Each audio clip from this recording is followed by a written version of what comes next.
नमस्कार. लाडकी बहीण योजना तुम्हाला सगळ्यांनाच माहिती आहे आणि आपण कधी त्या लाडकी बहीण योजनेला विरोध केला नाही.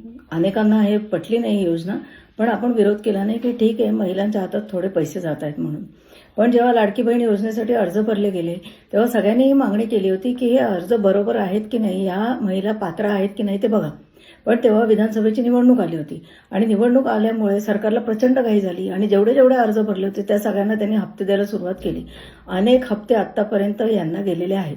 आता निवडणुका संपल्यानंतर सरकारने आता ठरवलं की आता आपण कुठले अर्ज जे आहेत त्याची आपण छाननी करायची आणि कोण महिला पात्र आहेत आणि कोण महिला अपात्र आहेत ते ठरवायचं.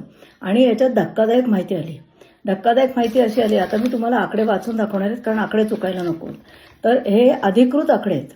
आपल्याकडे 81 लाख इतके अर्ज लाडक्या बहिणींचे अपात्र ठरलेत. आता ही तर रक्कम खूप मोठी आहे, बरोबर आहे. आकडा हा खूप मोठा आहे. इतकंच नाही झालं, आता ह्या 81 लाख मधले 14,000 असे अर्ज होते जे पुरुषांनी केले होते. म्हणजे लाडक्या बहीण योजनेचा लाडका भाऊ घेत होता. 14,000 लाडक्या भावांनी सरकारचे लाडक्या बहिणी योजनेचे पैसे घेतले. आता ह्या ज्या पुरुषांनी अर्ज केले होते आणि ज्या पुरुषांना हे लाडकी बहिणीचे पैसे गेलेत ना, ते सगळे पैसे सरकार परत घेणार आहे. पण त्याच्या पुढे जाऊन 10 लाख अशा महिला होत्या ज्या आयकर भरतात. म्हणजे त्यांना ह्या योजनेच्या पैशाची काडी मात्र गरज नव्हती. त्यांना पुरेसा पगार मिळत होता. किती जणी आहेत अशा? 10 लाख की ज्या आयकर भरत होत्या. 5 लाख असे आहेत की ज्या सरकारी कर्मचारी आहेत. विचार करा तुम्ही, सरकारी कर्मचारी असून सुद्धा लाडक्या बहीण योजनेचे पैसे मिळावेत म्हणून अर्ज केला आणि त्यांना हे हप्ते मिळालेले आहेत. आणखीन 5 लाख असे आहेत ज्यांच्याकडे 4 चाकी आहे किंवा ज्यांच्याकडे दुचाकी आहे किंवा ज्यांच्याकडे फ्रीज आहे किंवा ज्यांच्याकडे टीव्ही आहे. म्हणजेच थोडक्यात ते अपात्र आहेत. अशा या सगळ्या महिला आहेत. आणि आणखी पण महिला आहेत, म्हणजे उर्वरित ज्या आहेत ना त्या आणखी पण महिला आहेत, पण त्यांनी केवायसी केलेलं नाही.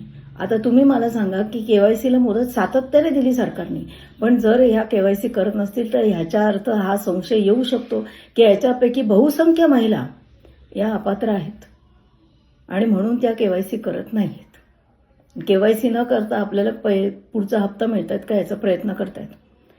आता ह्या ज्या अपात्र ठरलेल्या महिला आहेत, म्हणजे ज्या सरकारी कर्मचारी आहेत, ज्या आयकर भरतात, ज्यांच्याकडे 4 चाकी आहे, त्यांना पैशाची अजिबात गरज नाही या लाडक्या बहीण योजनेअंतर्गत, त्यांचे पैसे सरकार म्हणतात परत घेणार नाही. हा कुठला न्याय आहे? हे पैसे त्यांचे परत नको घ्यायला. सरकारला फसवून याने घेतलेत की नाही पैसे. दुसरी गोष्ट म्हणजे हे पैसा सरकारचा नाही आहे, ह्या मंत्र्यांच्या खिशातला पैसा नाही आहे. हा आपण जो कर भरतो आणि आपण कर कशासाठी भरतो? आपल्याला सुविधा आणि सोयीसुविधा मिळावा यासाठी आपण कर्ज भरतो. आपल्या कर्जाच्या पैशातनं, आपल्या कराच्या पैशातनं हे रस्ते, शाळा बिळा बांधणं अपेक्षित आहे, रुग्णालय बांधणं अपेक्षित आहे. त्याच्याऐवजी आपला हा कराचा पैसा, आपल्या हा घामाचा पैसा ते या अपात्र महिलांना दिलेला आहे. हप्त्यावर हप्ते दिलेले आहेत ज्यांना या पैशाची अजिबात गरज नाही, ज्यांनी थेट फसवणूक केली. आणि आता सरकार म्हणतं की आम्ही त्यांच्याकडनं वसूल नाही करणार. का नाही करणार वसूल? माझी मागणी आहे की या प्रत्येक महिलेकडून नुसतं वसूल नाही केलं पाहिजे, तर ही सरकारची फसवणूक केली म्हणून तुम्ही दंड लावता की नाही, तर या प्रत्येक महिलेला दंड लावला पाहिजे आणि त्यांच्याकडनं छोटी का होईना पण दंडाची रक्कम वसूल केली पाहिजे. हे चालणार नाही की कोणीतरी फसवणूक करतं. तुम्हाला निवडणुकीसाठी ते अर्ज पात्र आहेत की अपात्र आहेत ते तेव्हा शोधायचे नव्हते. आता निवडणुकीनंतर तुम्हाला जाग आली आणि इतक्या धादांत सरकारी कर्मचारी, आयकर भरणाऱ्या यांनी जर लुटले असतील सरकारचे पैसे, तर आम्ही लुटलेच म्हणते, तर ते परत घेतलेच पाहिजे असं माझं म्हणणं आहे आणि अशी माझी मागणी आहे.